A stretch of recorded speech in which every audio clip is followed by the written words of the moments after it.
Alô, amigos. Estamos novamente aqui para resgatarmos uma boa notícia, uma boa matéria na RTA Brasil. No ano de 2011, nós estávamos trabalhando já na Rádio Guarujá e lá tínhamos um programa chamado Guarujá Entrevista. Durante meia hora, nós conversávamos todo dia, de segunda a sexta, à tarde, com pessoas interessantes, políticos, economistas, escritores, artistas, gente que tem o que dizer e que tem coisas interessantes e atraentes para serem ditas. E nós, naquela oportunidade, um esses encontros, nós trouxemos aqui o professor Bruno Pachter. Ele é filósofo e tem uma peculiaridade no seu trabalho. Ele desenvolve o que se chama de filosofia clínica, ou seja, ele atende a pessoas que queiram falar, que queiram resolver problemas ou descobrir coisas de si mesmo através da filosofia. E neste tema específico, o professor Pachter desenvolve também palestras, né? E nos chamou a atenção uma das suas palestras que desenvolve o tema Os motivos pelos quais o ser humano sofre em decorrência dos seus próprios pensamentos. Olha que instigante, né? Pois bem, esta entrevista, que foi uma entrevista diferente, né? Só por si só, né? Um filósofo que tem uma dinâmica diferente da conversa, enfim, que não tem esta pressa que tem este veículo aqui, o rádio e a televisão, enfim, né? Mas o papo foi muito atraente, muito interessante, muito diferente, né? E muitas pessoas têm me falado desta entrevista desde lá de 2011. E especialmente agora, eu recebi há cerca de 2 ou 3 dias atrás um comentário feito na página do YouTube. Aliás, é bom que eu diga aqui, o YouTube, youtube.com, travessão Marcelo Fernandes, é um espaço, um canal do YouTube específico que nós criamos lá em 2011 para armazenarmos todas as entrevistas do Guarujá Entrevista, né? Então estão lá quase 300 entrevistas das pessoas que a gente entrevistou, enfim, muitas delas muito interessantes e atuais ainda, né? E aos poucos a gente vai trazendo estas mais atuais, que não perdem a sua validade, a sua factualidade, né? Nós vamos trazendo aqui para dentro da RTA Brasil. Esta é uma delas. Por quê? Incentivado por um adorei. Eu vou colocar no ar até aqui, ó, esta mensagenzinha que a moça Emília Pasqualini nos deixou.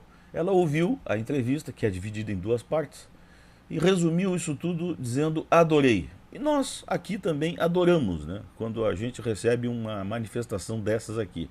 Pois bem, em respeito a Emília Pasqualini e também a tantas pessoas, né, que têm nos dito que a entrevista foi boa, que foi legal e tal, e até em homenagem ao próprio professor Pachter, né, que é uma figura muito interessante, que nós vamos trazer de volta aqui a RTA Brasil numa forma um pouco mais adequada, né? Nós vamos trazer em áudio e vídeo. Isso que vocês vão assistir agora, que nós vamos resgatar aqui, é uma entrevista para rádio, né? Então nós tínhamos apenas o áudio.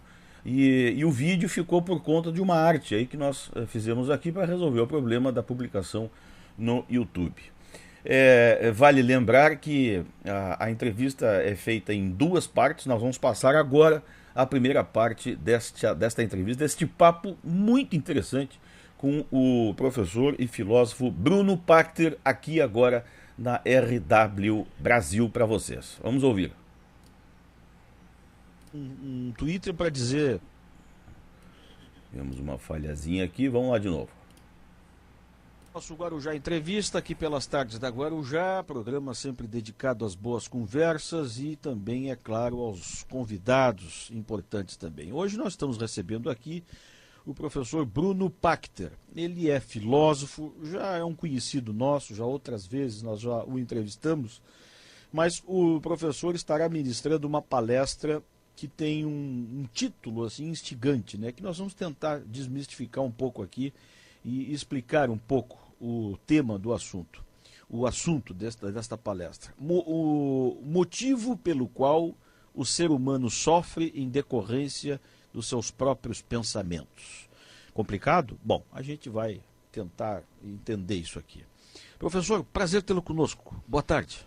Boa tarde, Marcelo. Boa tarde aos ouvintes da Rádio Guarujá. Um prazer todo meu estar aqui, né? Bem, professor, e aí então? Vamos trazer à luz esta frase aqui, inicialmente complexa. Decorrência dos seus próprios pensamentos. O homem é escravo mesmo dos seus pensamentos? É assim? Ele se de alguma forma sofre com seus pensamentos, né?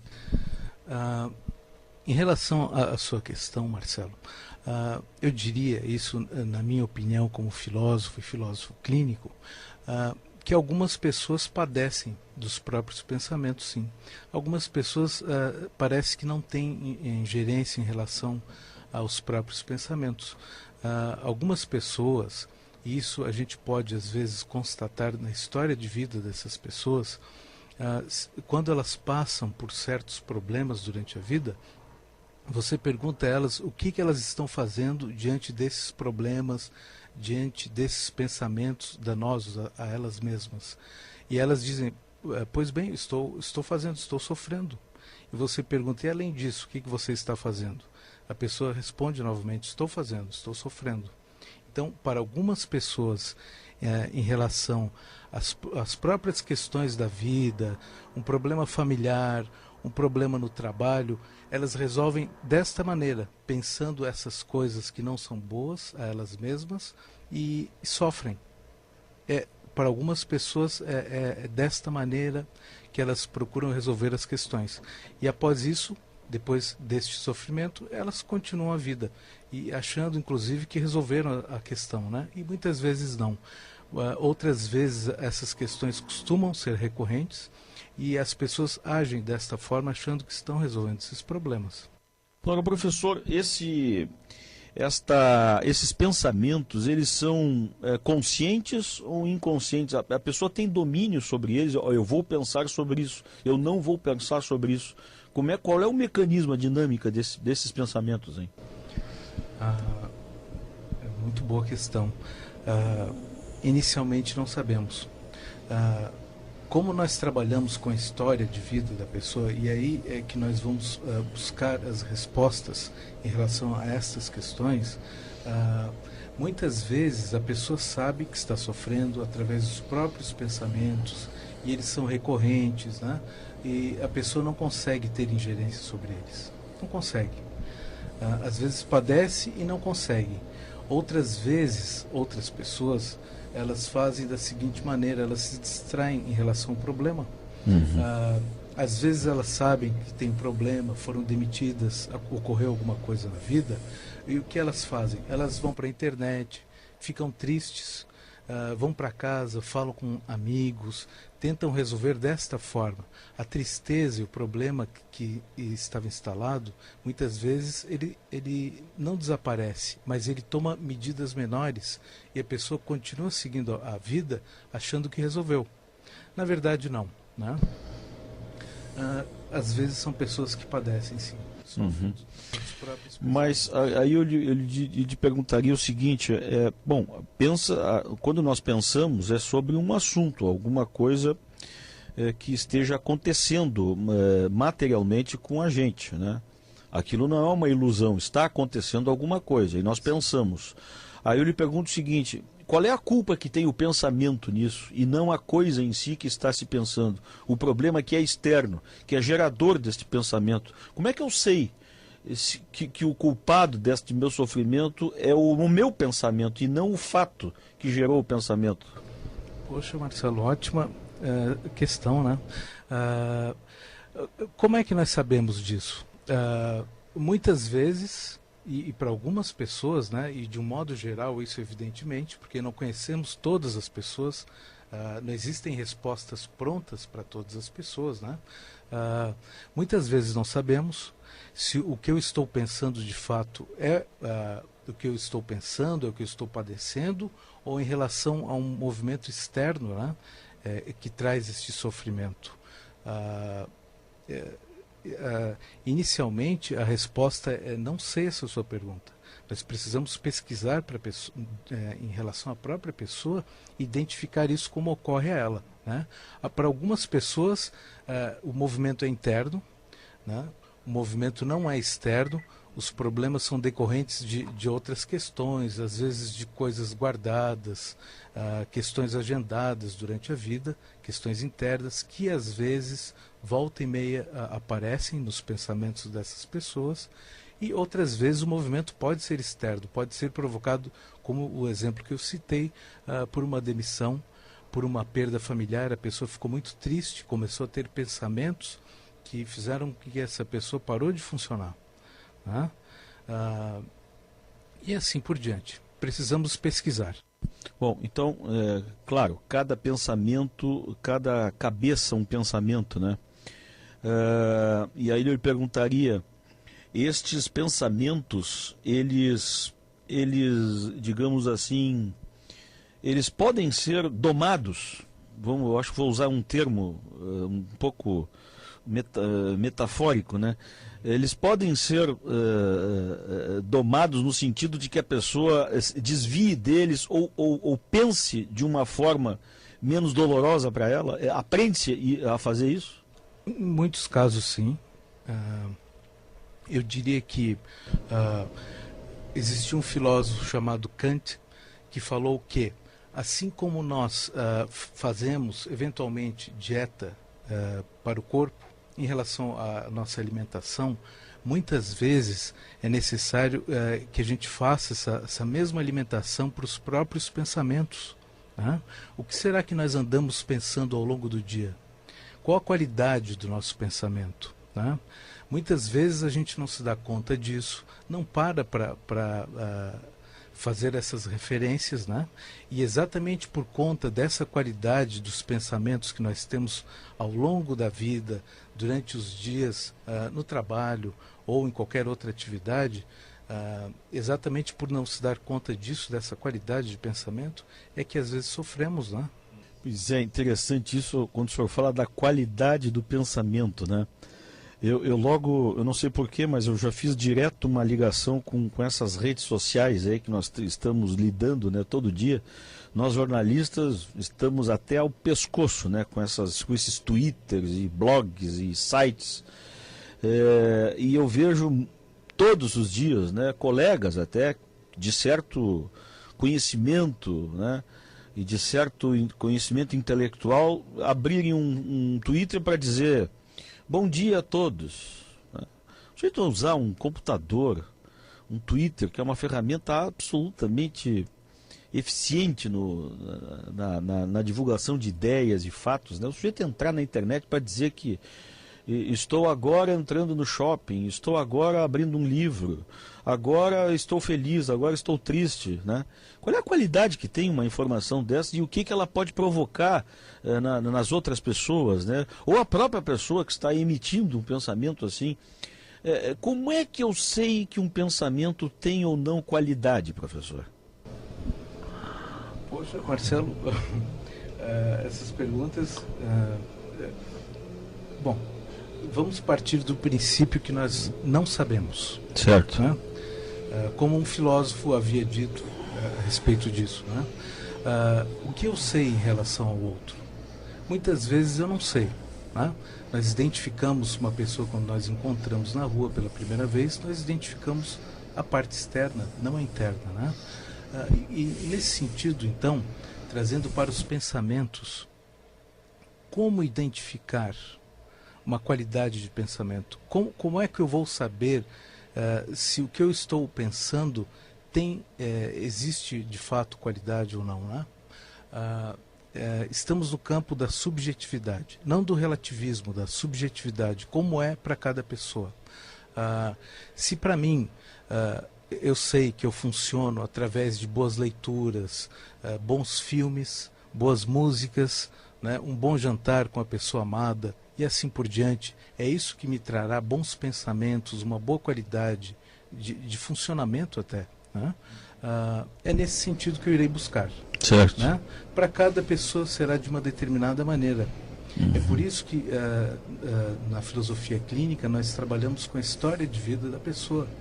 para saber exatamente como é para ela, como funciona. Sim. Como é para ela a qualidade de pensamento, como funciona no contexto dela, né? Nas circunstâncias, durante a vida dela, como isso funciona para ela. Bem, estamos falando aqui sobre pensamentos, os próprios pensamentos nossos e os sofrimentos que eles podem nos causar. Vamos fazer um intervalo. Este é o... Bem, nós agora vamos fazer um intervalo, como a própria gravação anunciou, né? E daqui a pouquinho nós vamos trazer, já na sequência aí, vamos trazer a segunda parte, né, desta entrevista. Já estamos aqui preparando, né, esta segunda parte.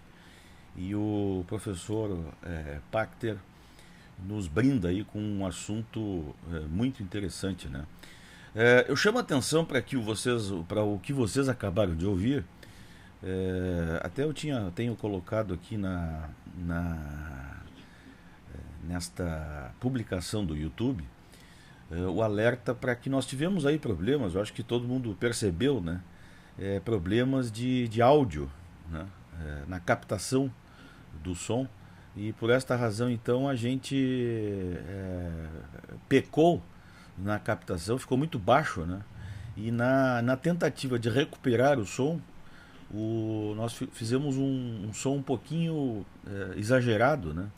Vazou aí esta versão, um som muito grande de estúdio, do ar, né? Do ambiente. E até do ponto de vista do próprio tema que nós trouxemos aqui, ficou uma coisa meio tenebrosa, assim, né? A minha respiração com os ahãs, né? Que é normal numa conversa, muito expressivos, né? E o professor falou com a respiração das suas palavras, né? Ficou uma coisa um pouco intimista, né? Mas que se confundiu com o tema do programa, né? Bom, nós já estamos no ponto aqui com a segunda parte da entrevista. Vamos ver aqui o que vamos trazer. Eu não sei se coloco no ar a parte correta, mas vamos lá. Vamos ouvir o que o professor Pachter tem a nos dizer nesta segunda parte da entrevista, lá em 2011, ainda na Rádio Guarujá, resgatando agora para a RDA Brasil aqui esta entrevista com Bruno Pachter, professor de filosofia e que desenvolve a filosofia clínica, e nesta entrevista falando sobre os motivos pelos quais o ser humano sofre em decorrência dos seus próprios pensamentos. Vamos ouvir a segunda parte da entrevista aqui com o professor. Este é o Guarujá Entrevista, aqui pela Guarujá, programa das tardes da nossa emissora, dedicado às boas conversas. Hoje estamos bem filosóficos aqui. Estamos conversando com o professor Bruno Pachter. Ele é professor, é filósofo e hoje está ministrando uma palestra logo mais na Livrarias Catarinense, no Beira-Mar Shopping, aqui em Florianópolis. Eu não falei a hora dessa palestra. Essa palestra começa a que horas, hein, professor? Será às 19h30. 19h30 no shopping, né? Bom, vamos retomar esse nosso papo aqui que eu achei muito interessante. Professor, nós nos vemos muito diante, às vezes, do pensamento como se fosse um caminho de uma grande arapuca, né? É um tipo de raciocínio que nós já conhecemos e que nós sabemos onde é que ele vai parar, né? Muitas vezes em relacionamentos, com amigos, com os filhos, né? E até há um ditado popular, né, que a gente diz assim: vamos mudar o rumo dessa prosa, né, porque a gente já sabe onde ela vai terminar. Isto é um mecanismo que a gente, eu imagino, que a gente deva desconstruir este caminho que a gente já sabe qual é. Como é que isso acontece, hein? Ótima questão, Marcelo. Existem muitos caminhos. Inicialmente, nós precisamos entender o que está ocorrendo com a pessoa. Existem pessoas que, por qualquer motivo durante a vida, passaram por uma grande perda, uma dor, um sofrimento, tiveram uma mágoa e, invariavelmente, às vezes não se sabe porquê e é necessário uma pesquisa assim aprofundada na história de vida da pessoa, volta e meia ela volta a este assunto como se fosse uma ferida e não deixasse ela cicatrizar. Volta e meia ela vai até essa ferida, tira a casquinha e não deixa cicatrizar. E não entende por que sofre em relação a isso. Por que essa ferida não cicatriza? Parece às vezes, como se diz, e usando o que você colocou no dito popular, um cachorro correndo atrás do próprio rabo. Nesse sentido. E muitas vezes, e em outras vezes, claro, evidentemente a pessoa se dá conta, outras vezes não, ela não se dá conta disso. Mas, quando a pessoa se dá conta, e isso traz um sofrimento, claro, para a pessoa, isso dói, existem muitos caminhos sim, que podem servir de um trabalho, né, nesse sentido. E muitas vezes, e no nosso trabalho, na filosofia clínica, a demanda parte da história da pessoa, da idade. Ver como é que funciona, quais os caminhos possíveis, às vezes uma mudança de foco, você sabe que vai entrar naquele assunto, desvie o foco por outro caminho, né? Já que você sabe que o caminho é este e vai trazer dores e tudo mais, vai machucar a pessoa que você ama tanto. Quando o senhor fala isso, nós estamos falando de forma e conteúdo? A forma seria o pensamento e o conteúdo seria o problema em si? Ou eu estou dizendo aqui uma bobagem? Não, de forma alguma. Isso pode ser verificado também. Pode ser forma, pode ser conteúdo, né? Porque eu estou lhe dizendo isso, sabe por quê? A intenção da minha pergunta é o seguinte, de novo lá uma figuração, né, uma metáfora. A gente diz assim, ó, não adianta você esconder os problemas debaixo do tapete, porque você vai dar uma volta, vai no shopping, vai fazer uma compra, vai encontrar um amigo, você vai voltar para casa, os problemas continuam debaixo do tapete guardadinhos, né? Então, aí eu ouço o senhor dizer, tocar naquele assunto vai fazer de novo a pessoa sofrer. Então, qual é o segredo do negócio? É tocar no assunto e resolvê-lo, ou desviar desse assunto, sabendo que toda vez que for se tocar nele, vai haver um sofrimento. Qual é o mecanismo de cura do negócio? Perfeito. Primeiro, em filosofia clínica, nós não trabalhamos com patologias, com rótulos e com cura, porque isso pertence também à medicina. Certo. E também não há como trabalhar uma receita pronta, já que estamos diante de uma pessoa. Um dos caminhos pode ser este, a mudança de foco. Existem muitos outros caminhos, como, por exemplo, fazer com que a pessoa que comece o assunto, que traga esse sofrimento, faça com que ela sinta o que você está sentindo. O que nós chamamos de colocar o outro no próprio mundo existencial daquela outra pessoa, fazê-la sentir o sofrimento que ela traz, né? Trazendo aquele assunto à tona, se for este o caso, exemplo, né? Você colocou. Existem muitas outras maneiras, uma delas é o desvio do assunto, né? Eu não gostaria de trabalhar esse assunto. Outras vezes o caminho será esse, necessariamente o trabalho do assunto, sim, o trabalho que traz a dor, muitas vezes é por aí, né?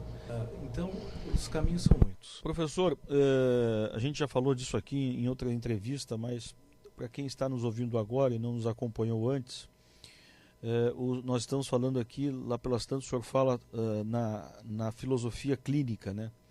O senhor trata de pessoas, né, numa clínica. E aí é impossível a gente não fazer a comparação do psiquiatra do psicólogo, né? Agora há pouco o senhor falou, não trata-se de cura. E eu imagino que quem precisa de cura está doente, né? E nós não estamos falando de uma doença, ou sim, neste caso da filosofia clínica. Na filosofia clínica nós trabalhamos com o contexto, com a circunstância. Isso muda exatamente a nossa visão de entendimento das coisas. Por exemplo, se você chega aqui na Rádio Guarujá pela manhã no seu trabalho e identifica um colega seu que sempre foi dito aquela pessoa centrada, né? Uma pessoa coerente com as coisas e tudo mais. Você vê essa pessoa quando você chega de manhã no seu trabalho, vê ela no final do corredor, aqui na rádio, chutando uma porta, gritando, falando muito alto e tentando quebrar uma porta. Você olhando de longe, você percebe que essa pessoa está alterada, você cria alguns nomes na sua cabeça em relação a essa pessoa, inclusive, né? porque você não sabe o que está acontecendo. Uhum. E chegando, se aproximando desse seu colega, você identifica que ele está tentando abrir a porta, arrombar a porta, porque há um princípio de incêndio dentro daquela sala e há um colega de vocês que está preso lá. Sei. Isso muda todo o panorama, né? Ele consegue abrir a porta daquilo que você identificou inicialmente como loucura ou outra coisa, ele passa a ser um herói. Passa a ser um ato de heroísmo, né? Porque agora você tem um contexto, você Entendo. sabe o que está acontecendo. Uhum. É nesse sentido o nosso trabalho. Nós precisamos identificar o contexto, a demanda inicial que traz a pessoa ao consultório. Contextualizamos este problema inicial ou o assunto a ser trabalhado de fato dentro da própria história de vida da pessoa, que inicia o nosso trabalho clínico. Agora, vamos pegar esse exemplo, professor. Neste há uma evidente causa e que não era evidenciada num primeiro momento, né? Mas eu digo o seguinte: numa causa evidentemente não explicável, né? Se realmente esta pessoa estava fora de si, que tipo de raciocínio se faz em relação a isso? Tenta-se descobrir um contexto para que se justifique que ela esteja daquele jeito, para amenizar ou explicar aquele ato? Qual é o caminho que se faz no contrário desta situação? Excelente questão. Os caminhos passam pela história de vida. Bom, o que fazemos? Como identificar isso, então? Como é o nosso trabalho? Como funciona? Vamos pegar um exemplo. Quem de nós, durante a vida, não passou por grandes problemas, por perda familiar, por alguma mágoa, por separações, né? E não sofreu muito por isso, e às vezes se sentiu muito dolorido com essa perda.